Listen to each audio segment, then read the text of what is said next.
All right.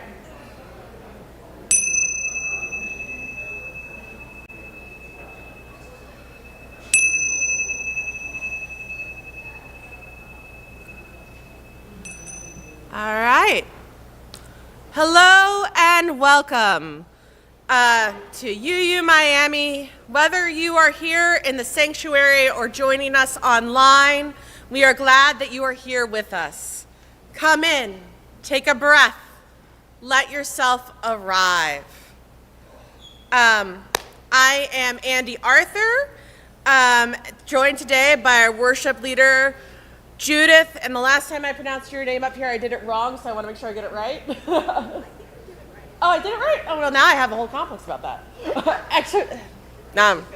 Echeverria, pianist Dr. Joseph Taleda, our RE minister Jessica Lamb, and media minister Derek Mustile. This morning, we continue our June series, Pride in Motion. Yeah.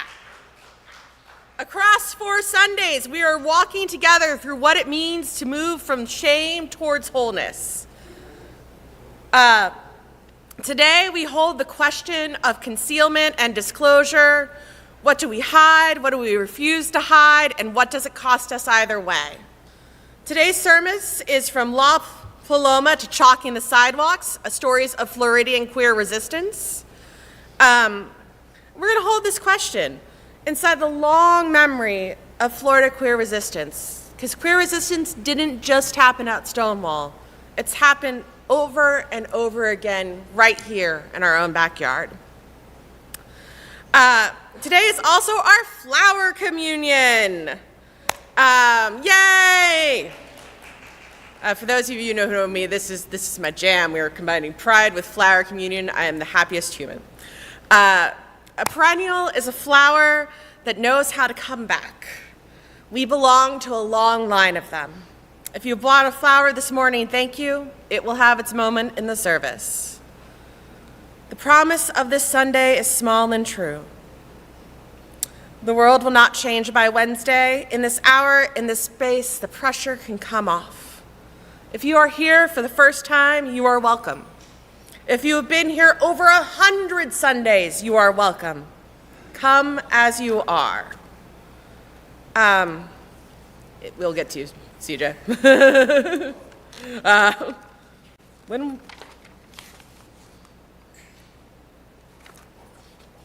Okay, so it looks like, no, it's after the unison affirmation.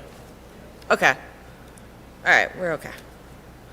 All right, hold on. We are just having a little bit of technical difficulties, and it's where I put stuff in the script. If you are joining us from home, you may wish to light a candle or a chalice as we light ours. And Judith, I will ask you to do some fire for me. Please rise in body or spirit for the lighting of the chalice, the symbol of our shared faith, our commitment to one another, and the light we seek to carry into the world. May your courage be louder than the whispers. May your glitter outshine their glares. May your love be stubborn as red dirt clay. Let joy roll on like the prairie wind. Blessed are you who carve out rainbow spaces in skies that try to stay gray. Blessed are you who refuse to shrink even when the world tells you to get small. Blessed are you who keep dancing, singing, laughing, and loving, because surviving here is already holy work. May you know that you are never alone. Your queer ancestors move with you. Your queer family holds you. And your fabulousness is a revolution all on its own. May the haters get bored. May the bigots trip over their own feet. And may your sense of humor survive the nonsense. Keep dancing, keep loving, keep being outrageously you, keep surviving, because it's a full contact sport here, and darling, you are a champion. Remember, beloved, you are divine proof that rainbows bloom, even in dust. We have a congregational response. We kindle this light within us and between us. We are the divine light and blooming rainbows. May our flowers grow in diversity. May it have a colorful expression of humanity. May it be so. Salah. All right, Judith.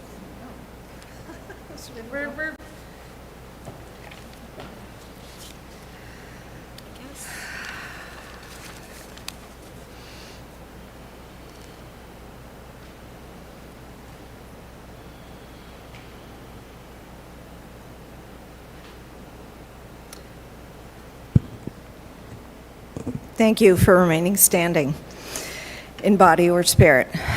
And join me in our unison affirmation. First in English and then in Spanish. The words will be projected on the screen.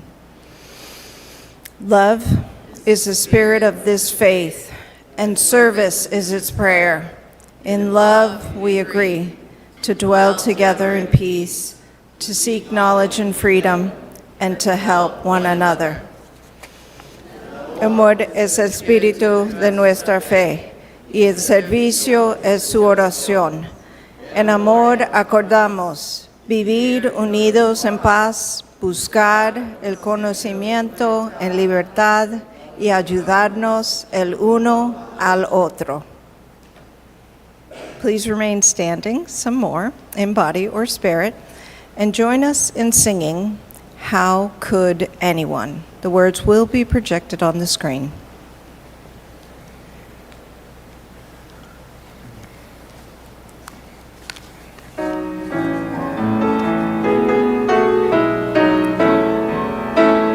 How could anyone ever tell you you were anything less than beautiful? How could anyone ever tell you you were less than whole? How could anyone fail to notice that your loving is a miracle? How deeply you're connected to my soul. How could anyone ever tell you you were anything less than beautiful? How could anyone ever tell you you were less than whole? How could anyone fail to notice that your loving is a miracle? How deeply you're connected to my soul.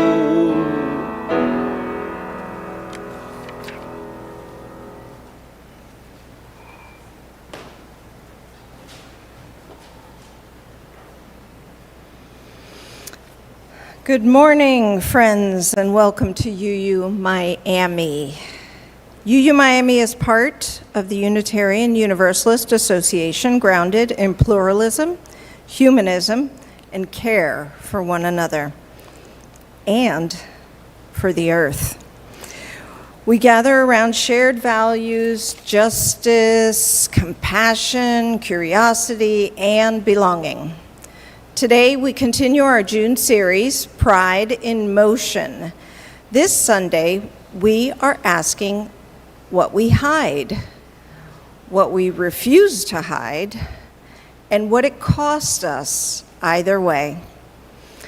Here, every person brings something needed to that question. Every background, belief, identity, story, wound, hope, and dream has a place at this shared table.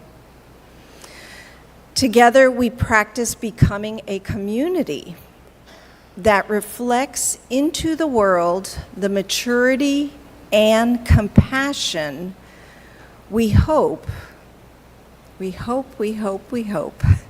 humanity can grow into. We honor the native South Florida peoples, past, present, and future, and acknowledge that we live and worship on ancestral homelands. We offer respect and gratitude to the Tequesta, Seminole, Taíno, and Miccosukee peoples.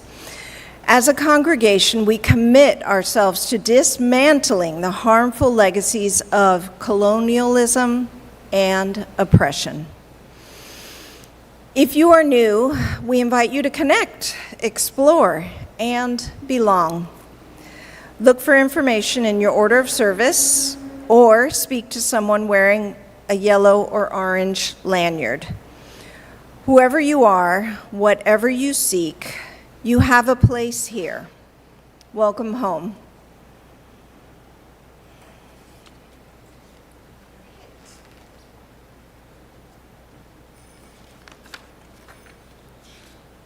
Before we continue, we turn to the life of our community. You have an open invitation to join us after the service for a delightful time of connection and bocaditos. Luigi is putting something fancy together. I know it's going to be delicious. Also, I saw, Charles, you were doing that for a while too, weren't you? Or just helping out. Anyways, I'm very excited for it. Vegetarian and vegan options are available, and as a reminder, we are a nut-free campus. If you are inspired to contribute your own culinary contributions on any Sunday, please reach out to our Sexton Cat at sexton@uumiami.org.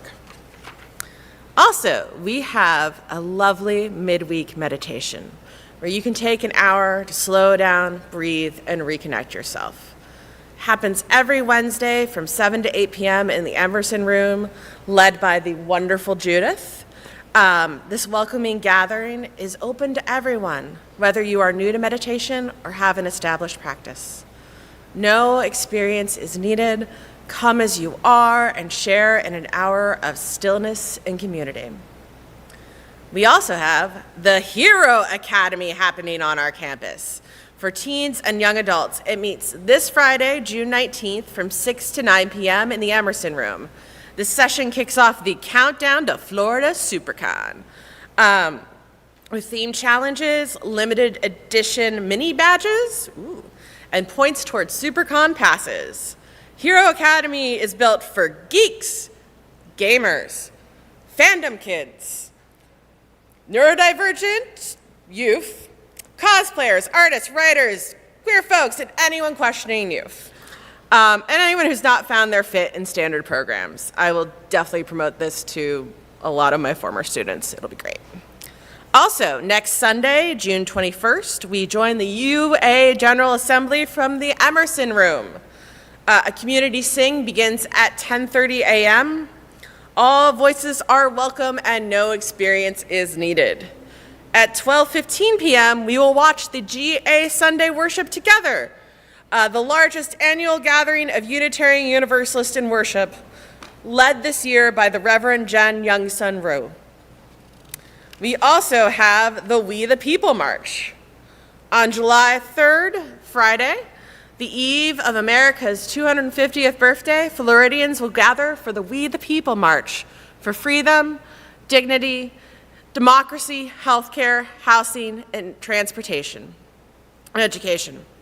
Registration is free, and round-trip bus transportation will run from UU Miami with details to come.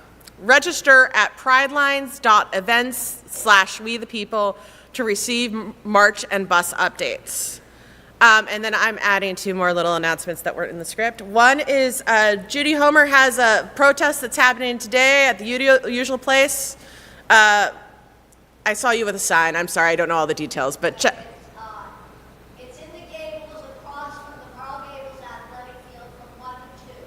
Protest from 1 to 2 in Coral Gables across from the athletic fields where we've been doing all of our kind of protesting with the No Kings marches and things like that. She has a wonderful sign. If you're in the sanctuary, you should come see it, and that's amazing. What? Right next to Merrick Park is where this protest is happening, and it's in the shade. I will say the senior protests are the best protests. You all know how to keep it short, keep it cool, and a lot of people bring dogs, and I love that. Last time I petted all the dogs at the protest. It was great. And then I have another Announcement that wasn't in the announcements, which is UU Miami is partnering with Pride Lines and Lost Girls Theater to host the Lavender Lounge, which is going to be this fun little cabaret adventure with music and performances and slam poetry and short plays and all this cool stuff. We're going to do it on a regular basis, but the first one is starting this Pride, June 27th, Saturday. So, you know, bring your boa and your fans and clacks and all good. Have a good time. All right, now back to your regularly scheduled announcements. You should follow us on social media. That's how you find out about things, not just here, but there. And you can connect with us through, you know, the Book of Faces, the grams of Insta, the links of In, all the usual places. Or you can visit our website, you know, and connect there, connect people, talk to anyone with a lanyard, just connect. And now is for our moment of connection. Speaking of connection, we share a moment of connection, a time to honor the worth and dignity of everyone here. I invite you to greet those around you in whatever way feels right. You can go hug someone, sit in quiet dignity. That's okay too. Let's just take a moment to connect with one another in the spirit of community. Woo! Spirit of community.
What we got?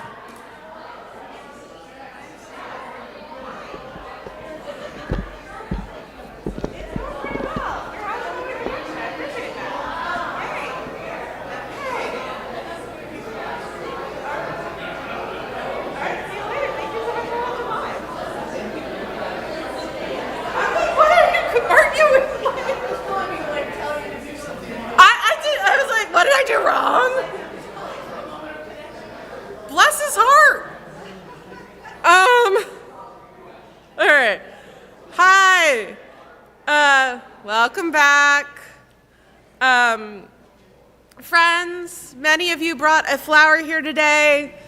And if you did, and they came fresh from your garden, or if you're like me, and you went to Publix because you're like, oh crap, it's the flower communion, that's good too.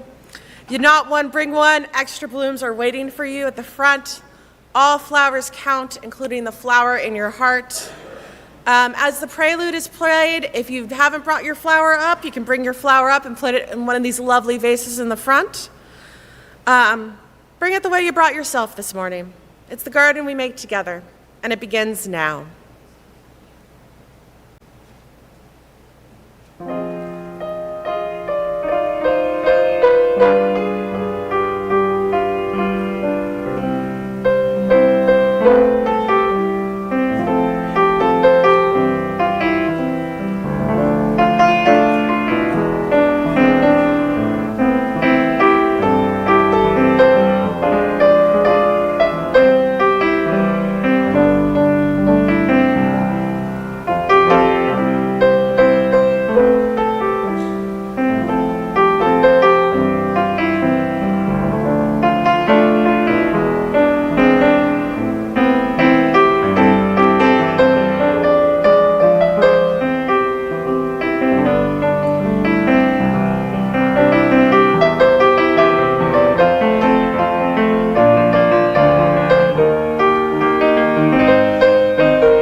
Good morning. I kind of got lost in that piece. That was beautiful. Thank you, Joseph. All right, so I'm Jessica Lamb, your RE director, and I'm here for a time for all ages. And this is the time that I ask all of those out there who are young and young at heart to come and join me up over here by the steps. And actually, we're gonna kind of gather around these flowers. Hi, Abby, how we doing? Hi, Leo. What's going on? Hey, Bridget. Come on over, come on over. Hi, we've got somebody new with us here today. Hi, how are you? Thanks for joining us. Come on over this way. Come on over this way. So, you guys see what's on the table over here? I don't want to get lost over here behind the flowers, but I will. All right, so look, Abby. Do you see any flowers here that you like? Which ones? The one in the orange cup. The one in the orange cup. Nice. Is there any nice ones you see over there too, Bridge? The yellow roses, beautiful. We all have our favorite flowers and our favorite colors. Well, today's story is about the garden that almost wasn't. Can I get a collective say it isn't so? It's not. In a neighborhood with cracked sidewalks and a small empty lot, two friends named Sage and Theo decided to make a garden. What did Sage say? Wait, I can't see. We can plant Whatever we want. We can plant whatever we want. What did Theo say? Sunflowers. Sunflower. Just sunflowers, tall and yellow and bright. Sunflowers are great, said Sage, and I also want roses and lavender and the spiky purple ones that smell like rain. That's too messy, said Theo. A garden looks better when everything matches. Really? What about the bees, said Sage. The bees can just be like the sunflowers, said Theo. They argued for a whole afternoon. Mrs. Ortega, who lived next to the lot, heard them. Children, she said, come look at this. Her garden was a wild garden. What's a wild garden? What do you think a wild garden is? That it looks like a forest. We kind of have a wild garden back here in the backyard of our congregation, don't we? Yeah, it's alive, she said. It's messy. This is my garden. It's been here for 40 years. See that bee? She likes the rosemary. See that hummingbird? She likes the salvia. See that butterfly? She's waiting for the milkweed. If I only planted one kind of flower, only one kind of creature would come. My garden would definitely be smaller. So Sage looked at Theo. I told you about the bees. Wait, said Mrs. Ortega. She bent down. Theo, what kind of flower would you have wanted if you were a bee? Which flower would you want if you were a bee, Abby? The one I said. One which one? The one I said. The one you said? Yes. What about you? If you were a bee, which flower would you want? It would probably be my favorite flowers, which is a wisteria or a blue hibiscus. Ooh, exotic. I love that. What about you? Think about that. What would be your flower if you were a bee? Can you imagine that? Well, Theo thought for a long time. I think I would have wanted whatever flower smelled the best. And Sage, Mrs. Ortega said, if you were a hummingbird, what flower would you want? The red one, Sage said. The one shaped like a trumpet. Oh, that makes sense, right? If you had like a really long beak like a hummingbird. Yes, said Mrs. Ortega. Each visitor needs a different flower. A garden of only one kind is not really a garden. It's a field of loneliness. Think about that. Theo got quiet. Can we plant some sunflowers and some roses, he asked. And the spiky purple ones, said Sage. And whatever else wants to grow, said Mrs. Ortega. The next day they planted seeds, sunflowers at one end, roses at the other, lavender and marigolds along the edges. They left a corner alone because Mrs. Ortega said sometimes the best flowers are the ones that grow where you didn't plant anything. Ooh, who brings those seeds there? I wonder. Who brings the seeds to those places? If we don't do it, who else would? Animals. That's true. Yeah. Squirrels. Yeah. So The next day, they planted seeds, sunflowers at one end, roses at the other, lavender and marigolds along the edges. They left a corner alone, right? And in June, the garden was full of bees and butterflies and one hummingbird that came every morning. And in the back corner, where no one had planted anything, a small white flower bloomed. "What is that?" Theo asked. Mrs. Ortega smiled. "I don't know. Let it stay and let us find out." That night, the children sat on the porch and listened. They could hear the garden very faintly doing the work of being a garden. Buzz, flutter, bloom. The garden was a song. The song had many voices, and the song would not have been a song with only one. Interesting, right? I love nature and I love music. And did you know that in nature we can hear music? Just listen to the rustling of the leaves, of the trees swaying, the coconuts hitting each other, all kinds of really interesting things. And it's so beautiful to hear that. Has anybody ever heard bamboos just sort of knock against each other? It's really beautiful. Some of you might know what the garden felt like at the beginning. Maybe someone has told you that you should match, that you should be the same kind of flower as everyone else. Well, that would be boring. If that happens this week, remember Mrs. Ortega's garden. The bees need one kind of flower. The hummingbirds need another. The garden needs you to be the flower that you are. Every flower belongs, and the song would not be a song with only one. That is correct. We all have our own song to sing, and let's sing like a choir as we sing our children out.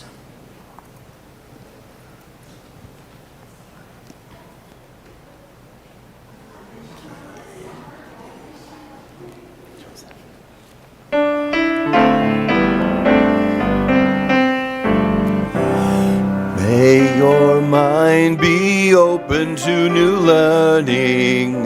May your lips bring truth into the world. May your heart know love and your hands do the work of justice as you go your way in peace. As you go your way in peace.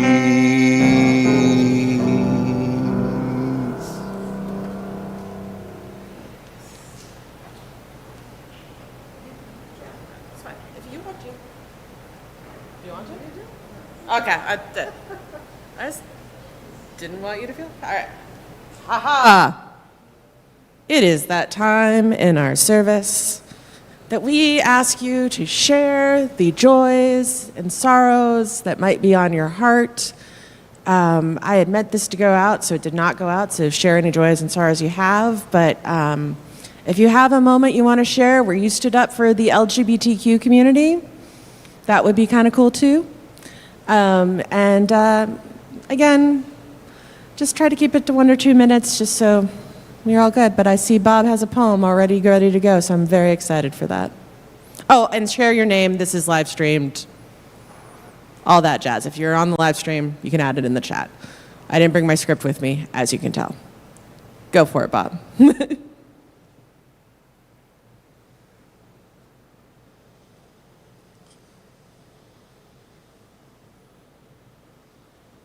Good morning, I'm Bob Jacober.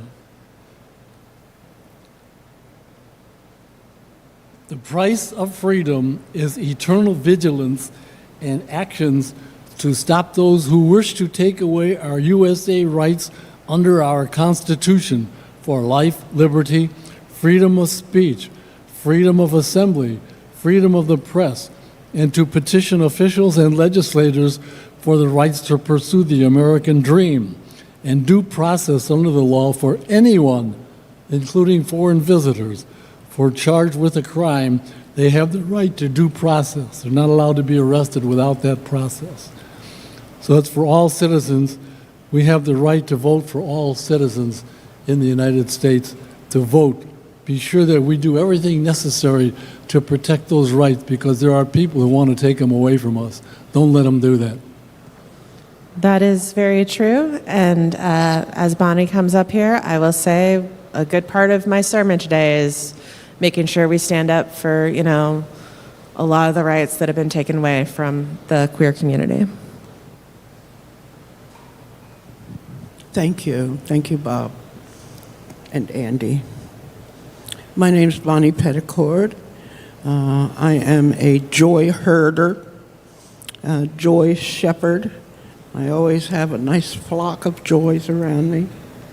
Today I celebrate this time of year when the poincianas are in bloom with their glorious flame colors, and the ratchafruic, also known as yellow rain, the frangipani that smells so heavenly.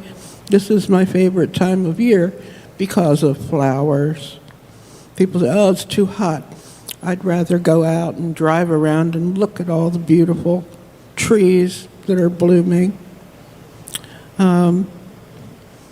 I used to live in a house that was on a builder's acre, and I would intentionally neglect to mow the yard. And the weeds would come up, and everything from, grasses, tall grasses, to the pesky Spanish needle, and it became a habitat. It wasn't a lawn anymore, and I engaged in some debate with the city of South Miami about whether I would mow my lawn or not. And we ended up with a compromise where I could leave half of the backyard as a meadow. And incidentally, I had 5 mango trees in and around my yard. And when I had that, I had more mangoes because the pollinators came in profusion. So if you have a yard and you can neglect a little part of it, I salute you. I encourage that because it becomes habitat. And I don't know where the creatures come from, but they find the space. And it's miraculous. Some of my joys today. Thank you so much, Bonnie.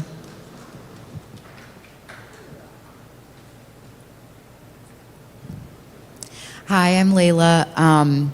I was inspired by what Bonnie was sharing to just say, I was thinking about, we have such a beautiful space in the back, and it's a lot of space. And I've been really into planting like trees and native plants and all of these kinds of things the last year or so. And Miami-Dade County has like a free tree giveaway program every year, and I was just wanting to put it out there if folks are interested in, we could probably get like a couple trees from this program, and they're like native trees, and they're low maintenance and drought resistant and good for the birds. So yeah, I just wanted to offer to plant some trees if people are interested. It really helps me because I love trees so much. Thank you, Layla. Trees are great. Thank you, Andy. Hey, everybody. My name's Charles Bishop, my wife Maria. And we are just back from a trip. We went on a vacation. It was my 50th high school reunion. Actually, 51st. I waited a year, and I didn't go to the reunion because I wasn't interested in that. What I did was I went and saw a friend that I've had since high school, and we went out and traveled around and saw things from the mountains, from lakes in the mountains, down to sand dunes on the beach. What a wonderful thing. And so, this land is our land kind of sense. I have always dreamed that the world is a beautiful, beautiful place, not just here, but in many places. And so how wonderful to be able to share that with Maria, and to share a few pictures within family. We saw roses, beautiful roses in Portland, Oregon, in the rose garden there. And so maybe we offer those roses as an addendum to this. Thank you. Thank you so much. Hi everyone, my name is Ashley, and I actually wanted to come up because I loved Layla's idea about planting trees, and I also wanted to share that I've been speaking with some of you and Harold about rejuvenating the religious exploration program. So we have an amazing program with Jessica, but there's so much more we could do around that. I just know there's so many families out there, people out there with children that want to do something more than what's available, like typically like what's commercially available. So I was thinking about, okay, should I come up and already ask for ideas and what can we do? We thought about maybe once a month doing something for the kids after the service, maybe like having a family event that even outside communities can come to, bring their kids. Ideally, sometimes could be more like fun, but other times more things that children can actually get involved in helping the community. And so that idea about like planting a tree, I feel like that's actually perfect, so we can keep brainstorming. We're going to have those religious exploration meetings soon. We're needing just to coordinate that with the schedule here. But ideally, we can keep having those types of ideas, and that's the kind of thing that other people can get involved in as well. So thanks so much. Thank you so much. And I love how everything feeds into each other. Beautiful. Yes, cross-pollination. Thank you, David. And for those concerns that might be on your heart and unspoken, we give a moment for that. And for joys, may we all shepherd joys like Bonnie does. Thank you.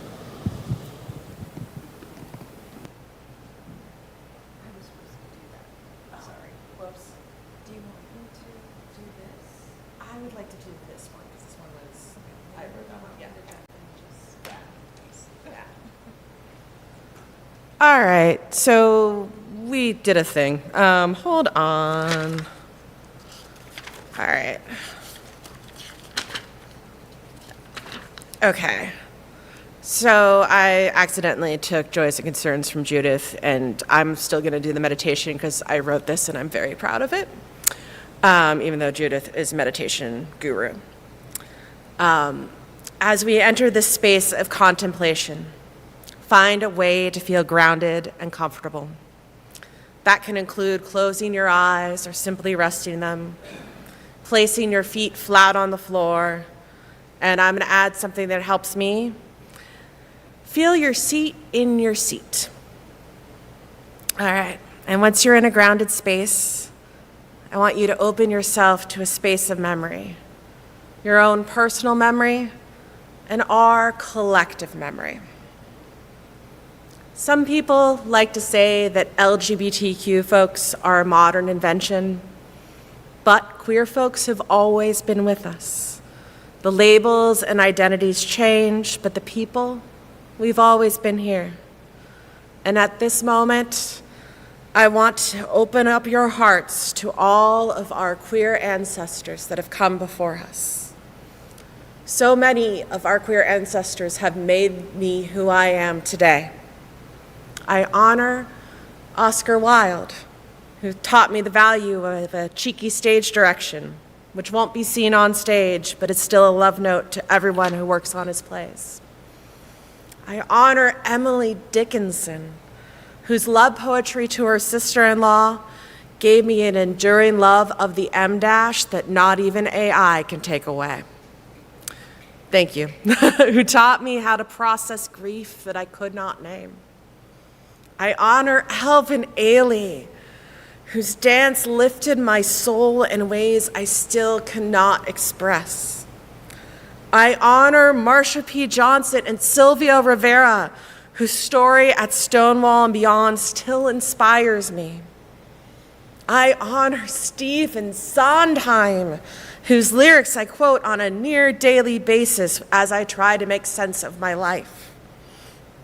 I honor women in Boston marriages, artists who died in the AIDS crisis, and countless others whose names I don't know, but who shaped me in this moment. Now, in a moment of silence, I ask you to think of all of the queer ancestors who made you who you are today. From historical figures, to those you love who have passed on, to unknown folks who have still shaped this world.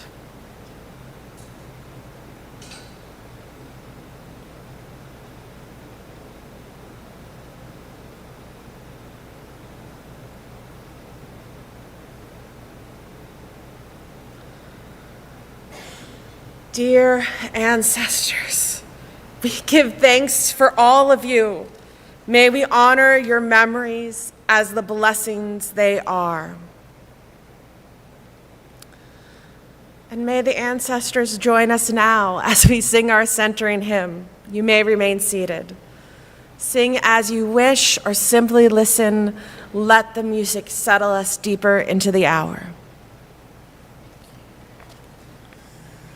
Words on screen.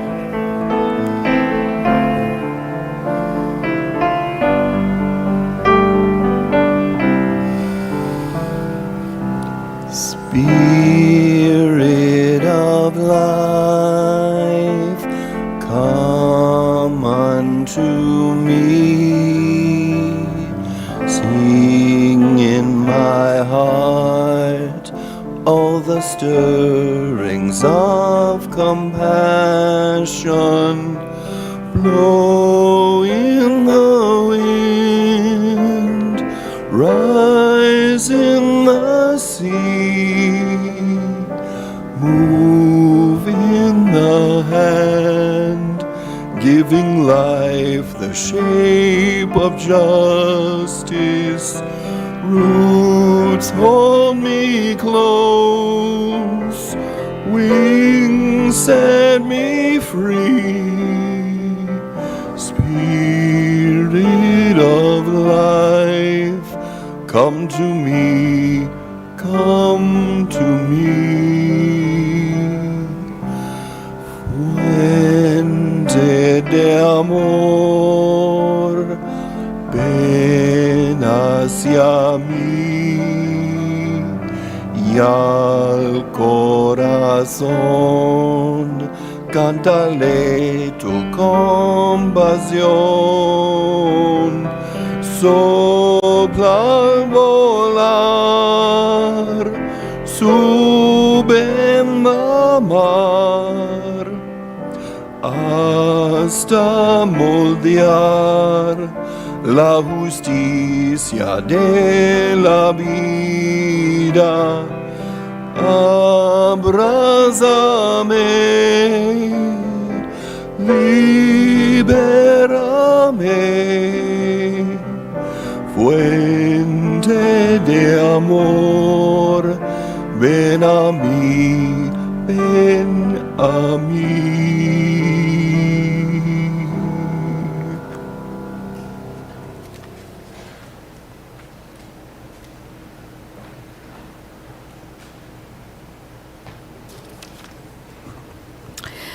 Our first reading is an edited version of Julio Capó Jr.'s article, Why a Forgotten KKK Raid on a Gay Club in Miami Still Matters, 80 years later. Capó also wrote a book called Welcome to Fairyland, Queer Miami Before 1940. Quote, decades ago, a raid at a queer nightclub made headlines. Those who carried it out wanted to suppress a growing culture of people who crossed the lines of gender and desire. The raid was meant to impose one moral standard on a whole community. It did the opposite. It helped build community among the very people the law could arrest for wearing the wrong clothes, for vagrancy, for any broad charge used to criminalize queer life. The club became a site of resistance. Many Americans hearing this story assume they know where it happened. June 1969 at New York City's Stonewall Inn. This story is not about Stonewall. On November 15, 1937, nearly 200 hooded members of the Ku Klux Klan burned a cross, then stormed La Paloma nightclub in what is now Miami-Dade County. They roughed up staff and performers and ordered the club closed. La Paloma was a place where performers and patrons who did not conform to the era's rules of gender found one another and made community. The Klan claimed the raid defended homes and families. Local law enforcement raided the club again 2 weeks later. None of it worked. La Paloma soon reopened, promising, quote, spicier entertainment than ever. One new skit rehearsed for the reopening was a satire of the raid itself, with performers wearing the white hooded robes. They should have been purple. La Paloma has been erased from popular memory, but it belongs to a long tradition of queer resilience. Stonewall did not happen in a vacuum. Milestone moments matter. So do the forgotten stories. End quote. May we remember La Paloma. May we count ourselves part of its long line. Our second reading is a news article by Sarah Winkleman of Spectrum News Orlando from November 29, 2025. In August, the Florida Department of Transportation painted over the Rainbow Crosswalk near the site of the Pulse shooting, covering the memorial in black and white to match state guidelines. A small, dedicated group began returning to the crosswalk with sidewalk chalk, usually at night after work. By late November, they had been coming back for 99 days. James Hutchins was there nearly every day, refreshing the curbs, tending the memorial, reclaiming the colors the state had taken. Then troopers arrested him for defacing an official traffic control device. The arrest report described him aggressively grinding chalk onto the crosswalk. Hutchins pointed out that it was children's sidewalk chalk. It washes off in the rain. Since last August, at least 6 people have been arrested. State crews have returned again and again to wash the colors away. The chalkers keep going for visibility, for free speech, and for the 49 lives taken at Pulse in 2016. Even if the crosswalk never returns, Hutchins said, then we never stop fighting. End of quote. May we honor the hands that keep coming back with chalk. May we keep coming back. May it be so, Selah.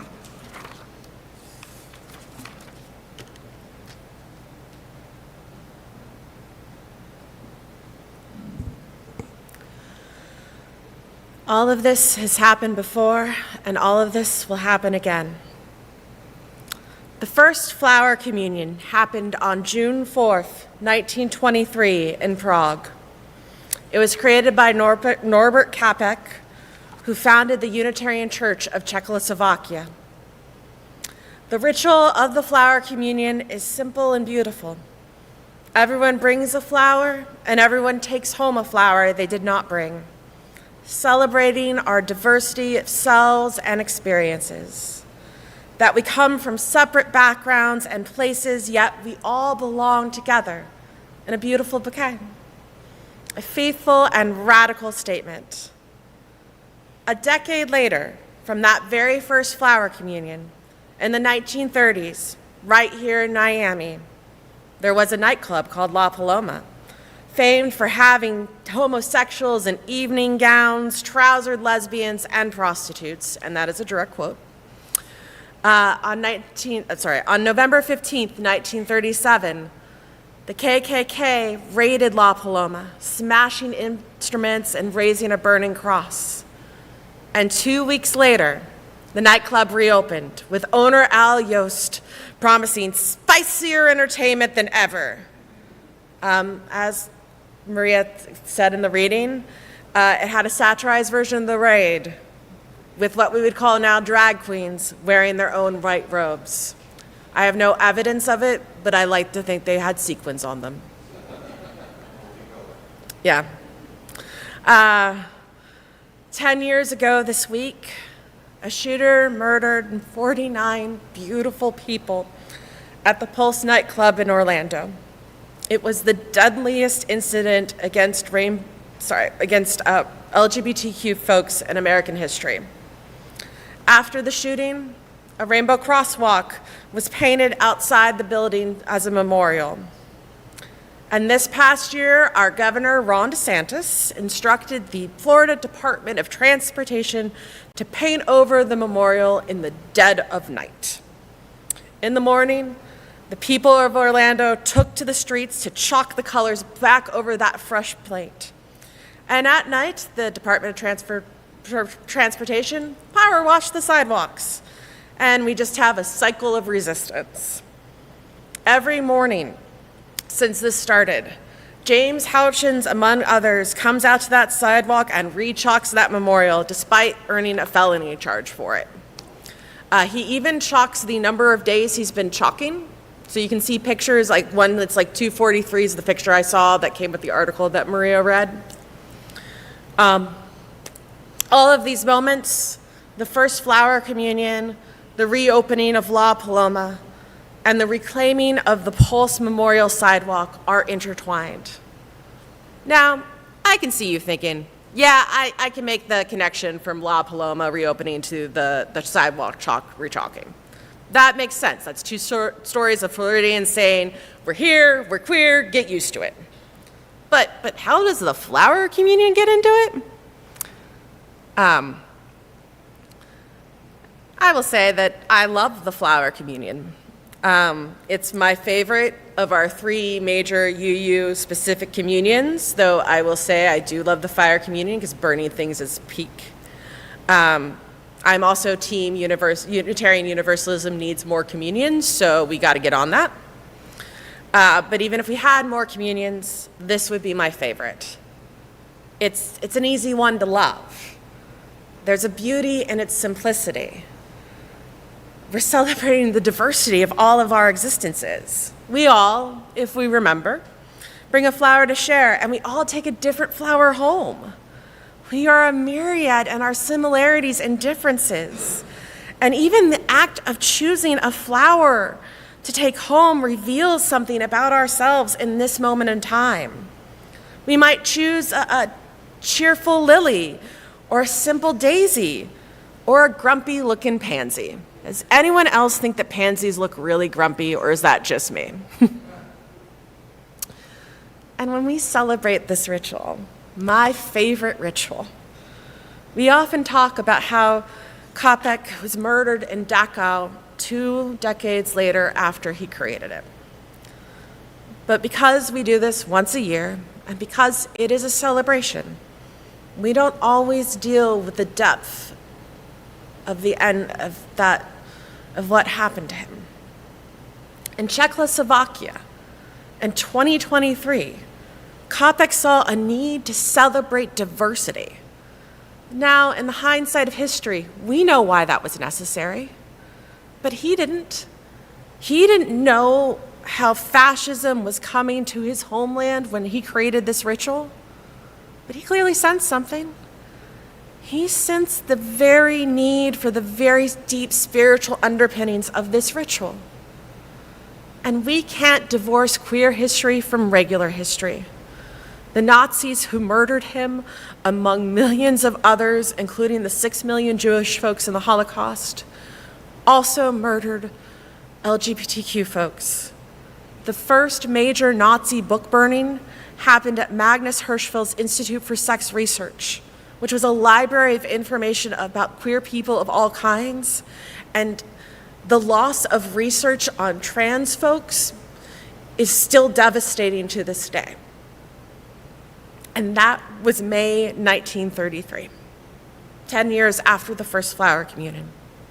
And then 4 years later, 1937, the Ku Klux Klan raids La Paloma in our own backyard. 1937, La Paloma does not happen in a vacuum. What else is happening in 1937? The Spanish Civil War is in full swing. We're a year after the Nazi Olympics and a year before Kristallnacht. And Miami is growing. It's trying to become a tourism destination since the repeal of Prohibition, specifically looking to be an alternative destination to Havana. But as with any major period of growth, there's upheaval, there's fear that Miami is becoming a place for indecency. It's the same as the spring break discussion that comes up every year at the Miami Beach City Hall, just in sepia tones. These people don't belong here, and they're drinking, and they're being reckless, and nuisances, not nuances, woof, Andy, nuisances, and why can't we just have nice tourists?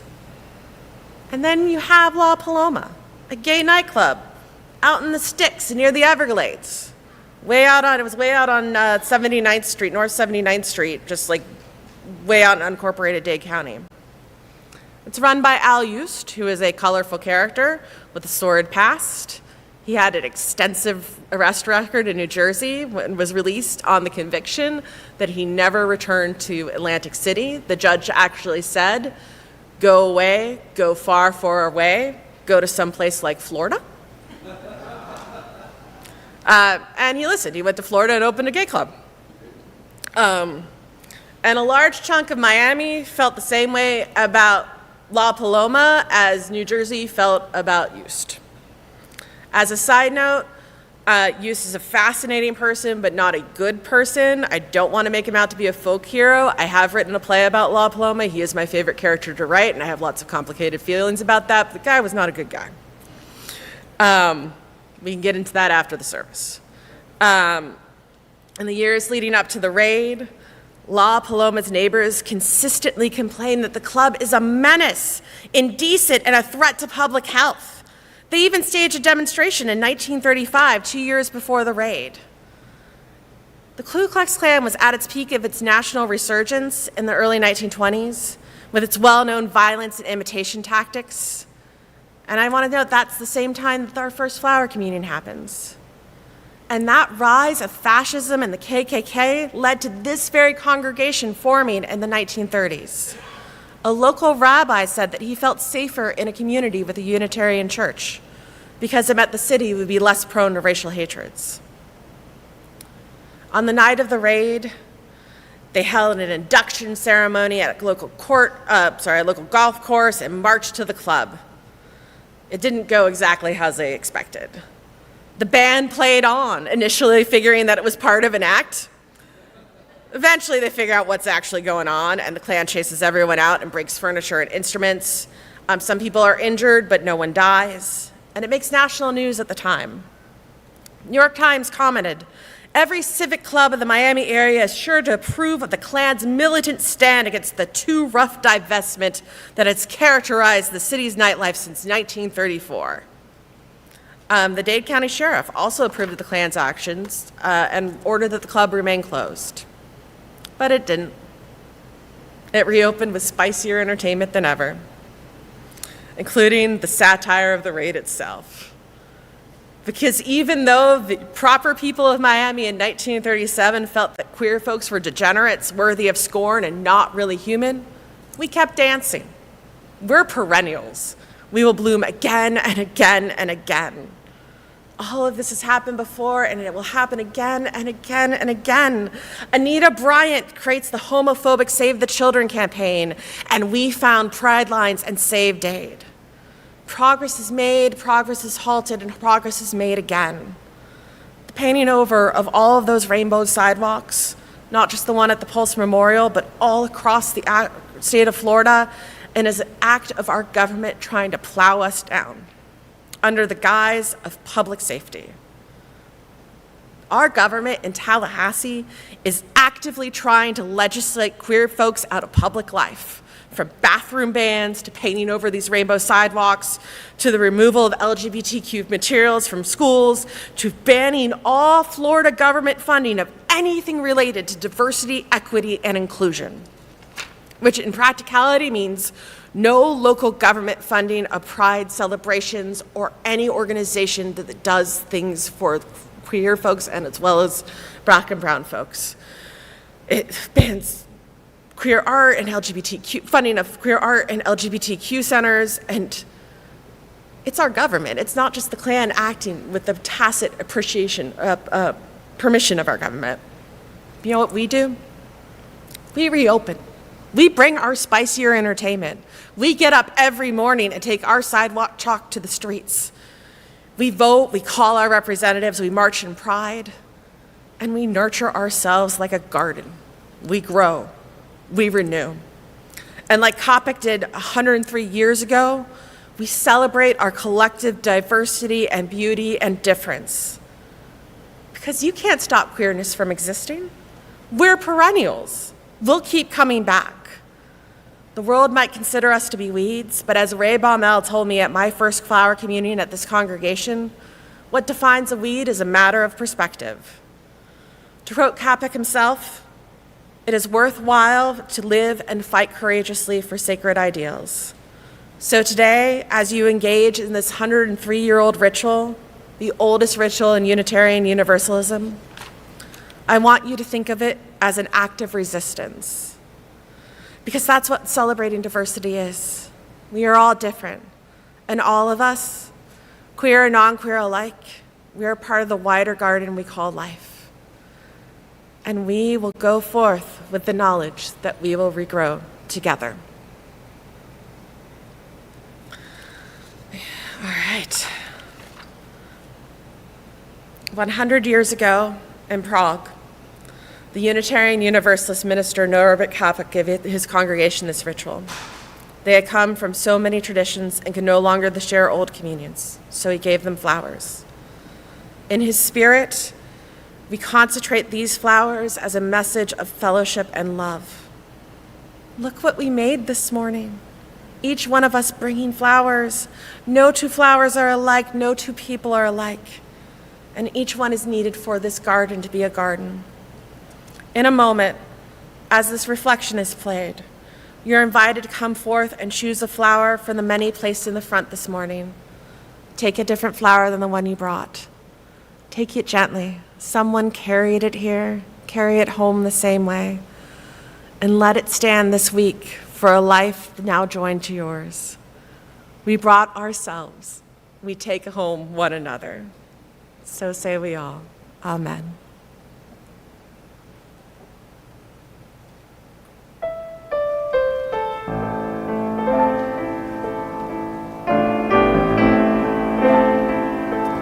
Please welcome to come up and take your flower home.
This morning, as we continue our June series, our offering becomes one of the many ways this room stays open. What we give helps UU Miami remain a place where the pressure can come off, where bodies can land, where every part of a person belongs.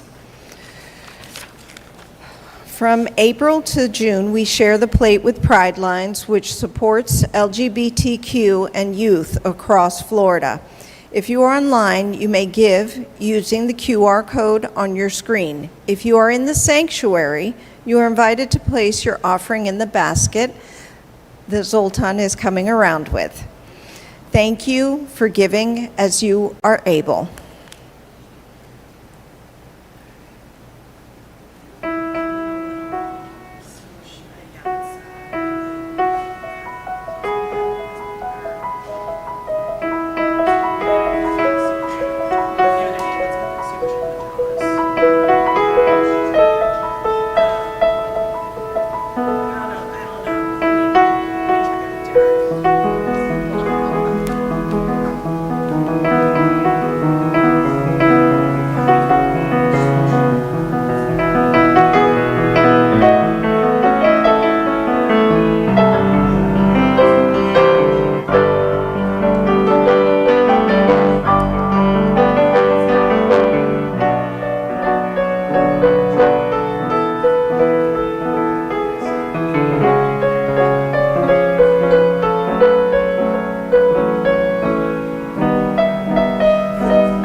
We extinguish this flame, carrying its light into the week ahead.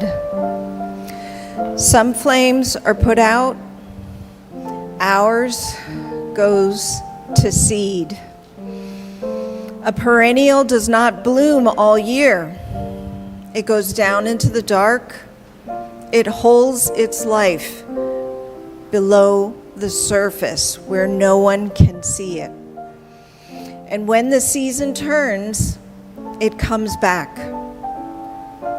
Take your flower home. Let it stand for the part of you that has been waiting underground. This week, may something in you decide it is time to bloom. We belong to a long line of flowers that know how to come back.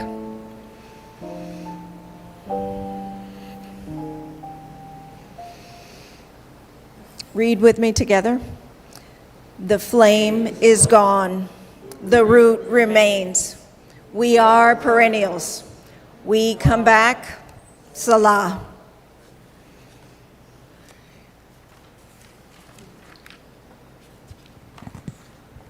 All right, and let's end with one of my favorite lines from one of my favorite plays, Angels in America by Tony Kushner. It's the last line of the play, and I think a fitting end to today's service. The world only spins forward. We will be citizens. The time has come by now.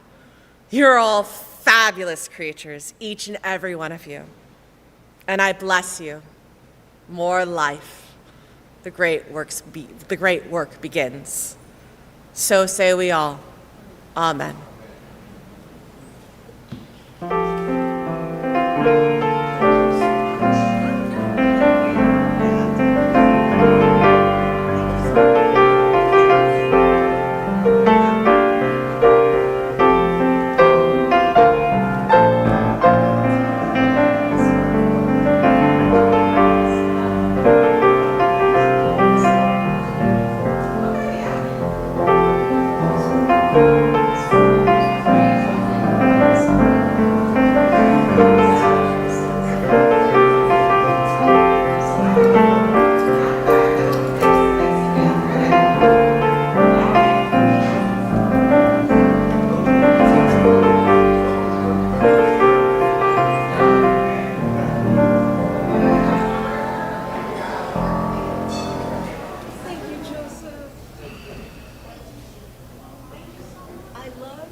Can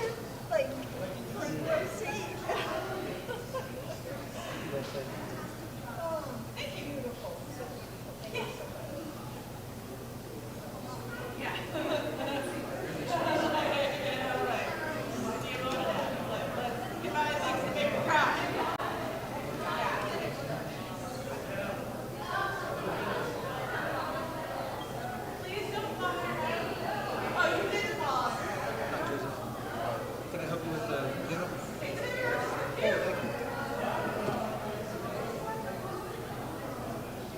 All right, so the covers have been hidden.